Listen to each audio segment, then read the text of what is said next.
আজ আমি পালং শাক আর মুগ ডালের একটা পুরনো দিনের রেসিপি শেয়ার করব।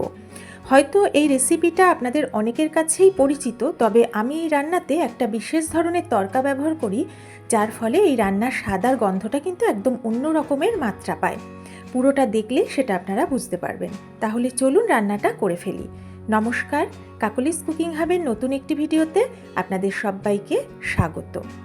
আজকের রান্নার প্রধান যে দুটো উপকরণ, সেই দুটো উপকরণ এখানে আমি নিয়েছি সোনা মুগ ডাল, এই বাটিটার অর্ধেকটা পরিমাণ নিয়েছি। আর নিয়েছি এখানে পালং শাক, একটা ছোট আঁটি পালং শাক আমি এখানে নিয়েছি।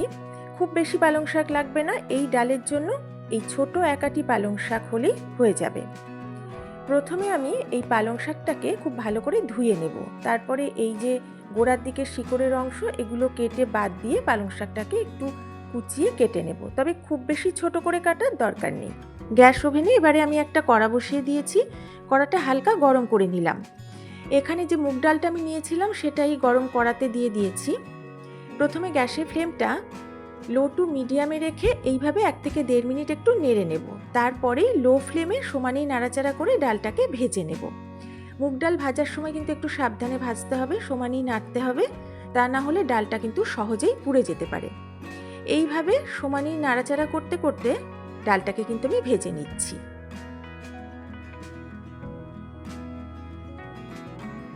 ডালটা কিন্তু ভাজা হয়েই গেছে, দেখুন হালকা লালচে হয়ে গেছে, সুন্দর মিষ্টি গন্ধ বেরোচ্ছে। আমি গ্যাসের ফ্লেমটা অফ করে দিয়েছি, দিয়ে গরম কড়াতে আবারও একটু নাড়াচাড়া করে নিচ্ছি। এখন আমি এর মধ্যে কিছুটা জল দিয়ে দিচ্ছি ডালটাকে ধোয়ার জন্য। এইভাবে খুন্তি দিয়ে একটু নাড়াচাড়া করে 2বার জল পাল্টে ডালটাকে ধুয়ে নেব। খুব বেশি হাত দিয়ে ঘষে ঘষে ডাল ধুতে যাবেন না, তাহলে ভাজার যে একটা সুন্দর গন্ধ সেটা কিন্তু চলে যাবে। ডালটা ভালো করে ধুয়ে আবারও কিছুটা পরিষ্কার জল দিয়ে আমি কড়াটা গ্যাস ওভেনে বসিয়ে দিয়েছি ডালটা সেদ্ধ হওয়ার জন্য।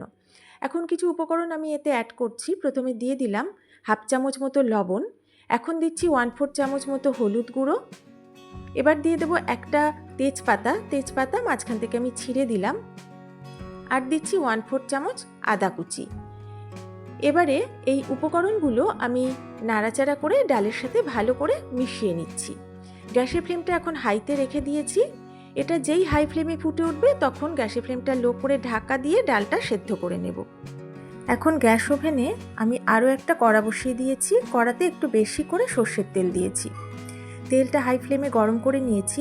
এখন আমি এতে ফোড়নে দিচ্ছি 1/2 চা চামচ গোটা জিরে, দিয়ে দিলাম 3টে লবঙ্গ, একটা ছোট এলাচটা ফাটিয়ে দিয়েছি, দিলাম ছোট ছোট 2টো টুকরো দারচিনি।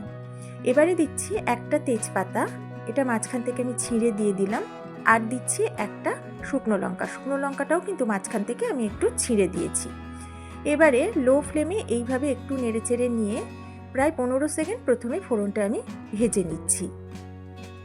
প্রথমে কিন্তু আমি আর ঢাকা দিলাম না। 15 সেকেন্ড পরে আমি এর মধ্যে দিয়ে দিচ্ছি ভর্তি 1 চা চামচ কুচিয়ে নেওয়া আদা। এবারে আদা কুচিটা দেওয়ার পর বাকি ফোড়নের সাথে একসাথে মিশিয়ে আবারও 15-20 সেকেন্ড ভেজে নেব। তবে আদাটা কিন্তু হালকা ভাজবো, সুন্দর ভাজা গন্ধ বেরোবে, বেশি লাল করে কিন্তু এখানে আদাটা ভাজবেন না। দেখুন আদাটা ভাজা হয়ে গেছে, আদা কিন্তু ভাজা হয়েছে বোঝা যাচ্ছে, কিন্তু বেশি লাল করে ভাজিনি।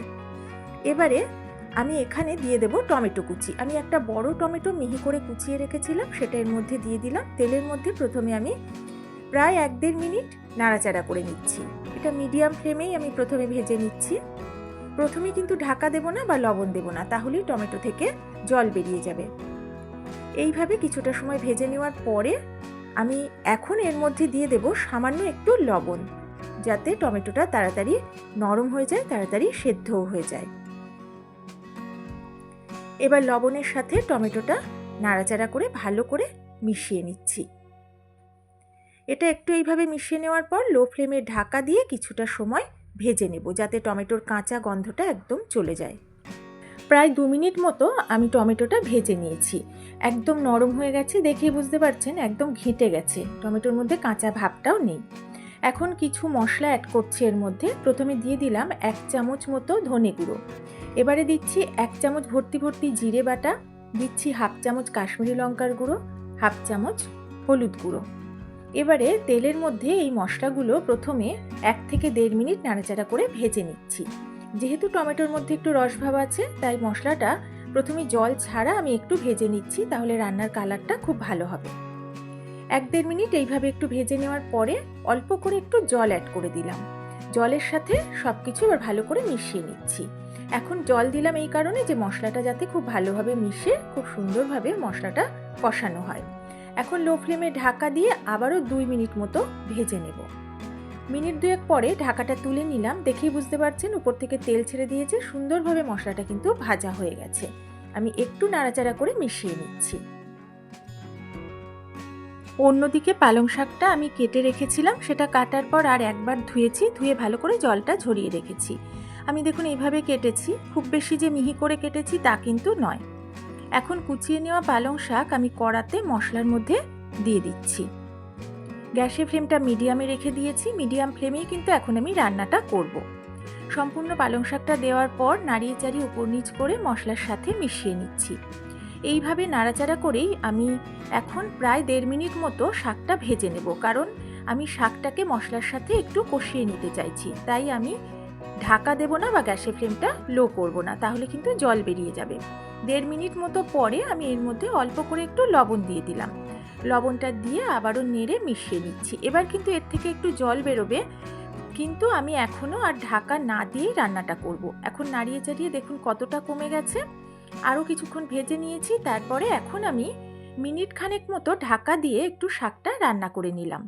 এবার দেখতে পাচ্ছেন একদম শাক ভালোভাবে সেদ্ধ হয়ে মশলার সাথে ভালো করে মিশে একদম কমে গেছে। খুব সুন্দরভাবেই শাক আর মশলাটা কিন্তু কষানো হয়েছে, আর এই সময় কিন্তু খুব সুন্দর একটা গন্ধও বেরোচ্ছে। এইভাবে যদি শাকটা মশলার সাথে আগে একটু কষিয়ে নিয়ে রান্না করেন, তাহলে কিন্তু রান্নার স্বাদটা খুব ভালো হবে। তবে আপনারা না চাইলে কাঁচা শাকটাই পরে আপনারা রান্নায় দিতে পারেন, তাতেও কোনো অসুবিধা নেই। আমি আবারও কিছুটা সময় নাড়িয়ে চাড়িয়ে একটু মিশিয়ে নিলাম।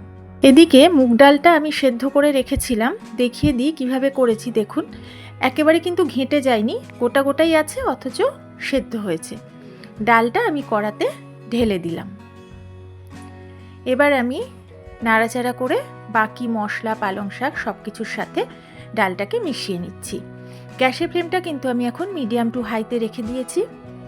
যে সকল বন্ধুরা সব সময় আমার রেসিপিগুলো দেখেন, আমার পাশে আছেন, নতুন পুরনো সকল বন্ধু, তাদের সবাইকে আমার সাথে আমার পাশে থাকার জন্য অনেক অনেক ভালোবাসা, অনেক ধন্যবাদ। ডালটা খুব ভালো করে মিশিয়ে নিলাম। এখন আমি এর মধ্যে দিয়ে দিচ্ছি স্বাদ মতো চিনি। এই রান্নাতে একটু মিষ্টি কিন্তু দিলে ভালোই লাগবে, তাহলে স্বাদের ব্যালেন্সটা ভালো হবে। তবে অবশ্যই আপনারা না চাইলে বাদ দিয়ে দেবেন। আরও একটু লবণ লাগবে মনে হলো, তাই লবণ দিলাম। 2টো চেরা কাঁচা লঙ্কা দিয়ে দিলাম। ঝালটা আপনারা যে যেমন পছন্দ করেন সেই বুঝে দেবেন। আর আমি যখন ডালটা সেদ্ধ করেছিলাম আমি কোনো লঙ্কা দেইনি, আপনারা চাইলে ওই সময় কাঁচা লঙ্কাও দিতে পারেন। এখন ভালো করে এগুলো নাড়িয়ে মিশিয়ে নিলাম। এবার লো ফ্লেমে ঢাকা দিয়ে মিনিট 2 আমি একটু ফুটিয়ে নেব। মিনিট 2 পরেই ঢাকাটা তুলে গ্যাসের ফ্লেমটা এখন মিডিয়াম টু হাইতে করে দিয়েছি। আমি একটু নাড়িয়ে নিচ্ছি, ডালটা কিন্তু অনেকটাই ঘন হয়ে গেছে। তবুও আমি এখন মিনিট খানেক এই মিডিয়াম টু হাই ফ্লেমে ডালটাকে ফুটিয়ে নেব। এবারে গ্যাস ওভেনে আমি একটা তড়কা প্যান বসিয়ে দিয়েছি। একটা তড়কা রেডি করে নেব। প্যানটা হালকা গরম হয়ে যাওয়ার পর এর মধ্যে আমি দিয়ে দিলাম 1.5 চা চামচ পরিমাণ ঘি। ঘিটা যেহেতু জমে আছে তাই মনে হচ্ছে কম, কিন্তু দেখুন যেই গলে গেছে অনেকটা বেড়ে গেছে। এবারে গ্যাসের ফ্লেমটা লোতে রেখে ঘিটা আমি ভালো করে গরম করে নিলাম। ঘিটা ভালো করে গরম হয়ে যাওয়ার পর গ্যাসের ফ্লেমটা অফ করে দিয়েছি। তারপরে আমি এতে ফোড়নে দিচ্ছি এই ছোটো চামচের 1/2 চামচ পরিমাণ হিং। হিংটা এখন আমি নাড়াচাড়া করে ভেজে নেব। যতক্ষণ না হিংটা ভাজা হয়ে খুব সুন্দর একটা ভাজা গন্ধ বেরোবে, ততক্ষণ কিন্তু এইভাবে এটাকে নেড়েচেড়ে ভেজে নিতে হবে। নাড়তে নাড়তে হিংটা আমার ভাজা হয়ে গেছে, খুব সুন্দর একটা গন্ধ বেরোতে শুরু করেছে। ওদিকে ডালটা আমি 1 মিনিট ফুটিয়ে রেখেছিলাম, সেই ডালের মধ্যে তড়কাটা ঢেলে দিলাম।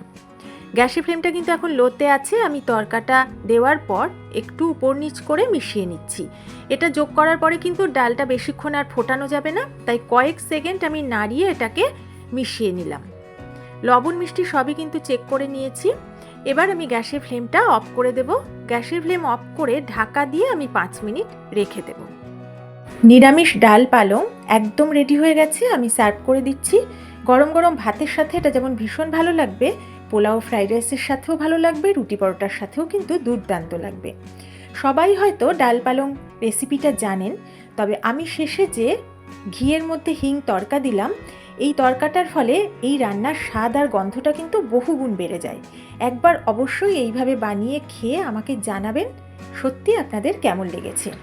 যদি পুরো রেসিপিটা দেখার পর আপনাদের ভালো লাগে, পারলে একটা লাইক করবেন, একটু শেয়ার করবেন। নতুন বন্ধুরা ভালো লাগলে আমার রেসিপি পাশে থাকবেন। তাহলে আজকের মতো এই পর্যন্তই। সবাই ভালো থাকবেন, সুস্থ থাকবেন।